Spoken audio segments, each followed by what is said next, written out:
Oh, my boy, my baby, you were only 19, cries a mother who's just found the disfigured body of her teenage son, Ahmad Sultan Eid,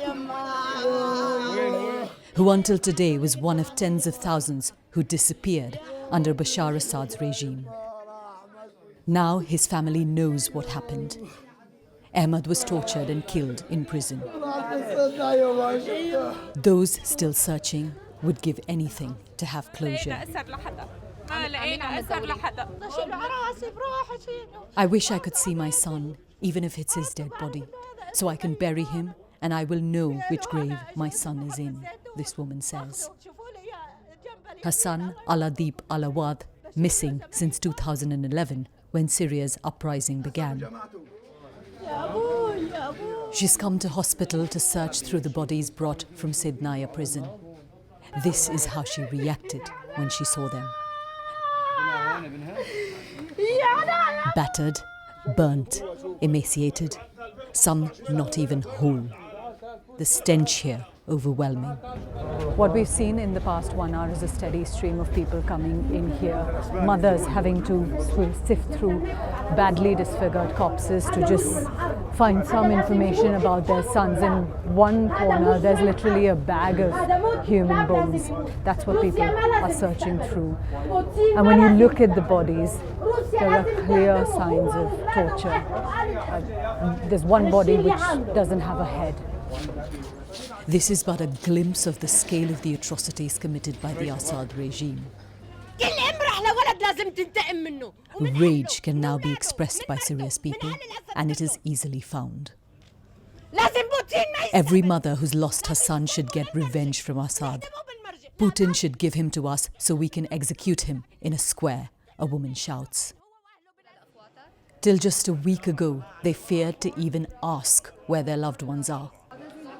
Now, everywhere we look, there are people holding up photos, searching for their families. Most will not get answers.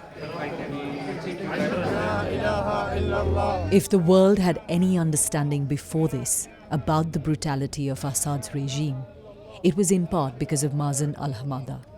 His body, found in Syednaya prison, returned to his family today. Mazen took part in protests in 2011, was arrested and tortured. Exiled in 2013, he chose to speak openly about what he endured.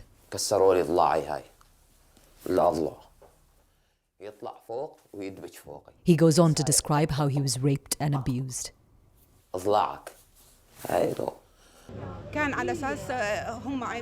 His sister Limaye told us why he returned to Syria in 2020 when he was arrested immediately on arrival.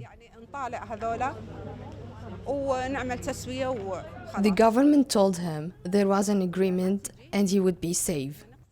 They also told him that his family would be arrested and killed if he didn't come to Syria. We are happy the regime fell, but I wish he was alive to see it. He paid the price for our freedom. I want his killers to be brought to court for justice. We sacrificed our blood and our soul for the revolution, crowds chanted as they took Mazen's body along the streets of Damascus.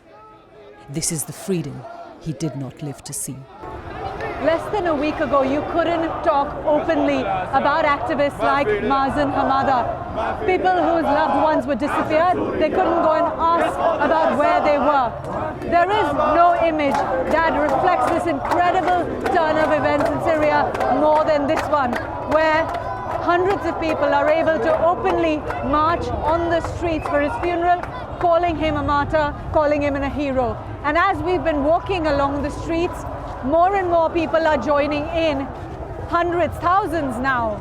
Everywhere we go, more people joining this march. Yogita, Limaye, BBC News, Damascus.